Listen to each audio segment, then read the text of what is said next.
তৈরি করে দেয়। ডাইনির প্রয়োজন মেটানোর জন্য সে পাখিদের ধরে আনতো আর তাদেরকে দিয়ে তার কাজ করিয়ে নিত। আজকে আমার জন্য ভালো করে বিরিয়ানি রান্না করে দে, নয়তো আমি তোর স্বামীকে। না না, আমার স্বামীকে কিছু করো না, আমি তোমার সব কথা শুনবো।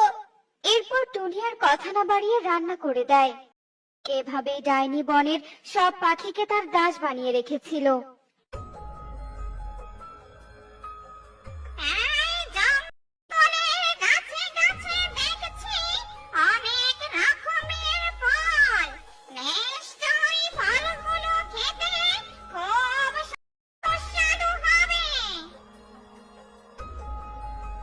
এই বলে ডাইনি গাছের ফল ছিঁড়ে ছিঁড়ে খেতে থাকে।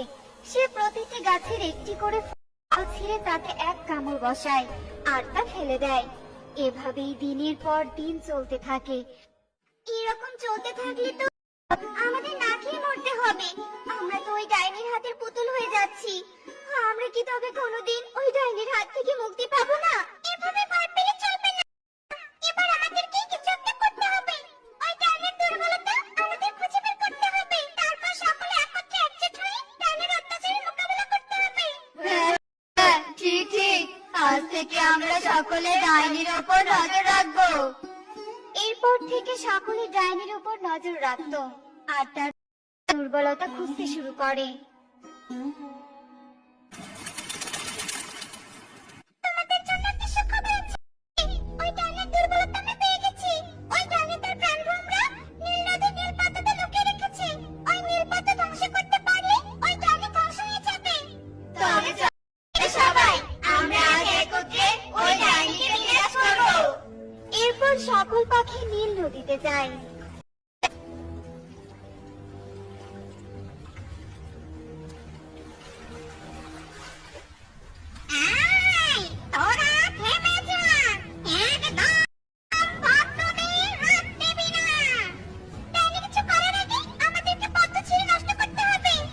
এরপর ময়ূরী তাড়াতাড়ি করে পদ্ম ছিঁড়ে নষ্ট করে ফেলে।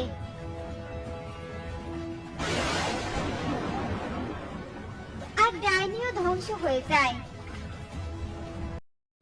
আর পুরো বন ডাইনির কবল থেকে রক্ষা পায়। তোদের কাজ কত দূরে গেলো? ঠিকঠাক কাজ করছিস তো নাকি? হ্যাঁ ইগল দাদা, আমরা সবাই মন দিয়ে কাজ করছি। তোর উপর আমার অনেক বিশ্বাস আছে টুনি। তুই তো এতদিন যাবত আমার দায়িত্বে কাজ করছিস, কখনো আমি তোকে কাজে ফাঁকি দিতে দেখিনি। শোন টুনি, এই খালটা বন্ধ করার জন্য আরো একজন কাজের পাখির প্রয়োজন। তোর মতো কোনো সৎ কাজের পাখি থাকলে তুই সাথে করে নিয়ে আসিস, কেমন? এই কথা বলে ঈগল সেখান থেকে চলে যায়। এদিকে টুনি ও কবুতর মিলে কাজ করতে থাকে আর ভাবে দেখতে দেখতে বিকেল হয়ে যায়।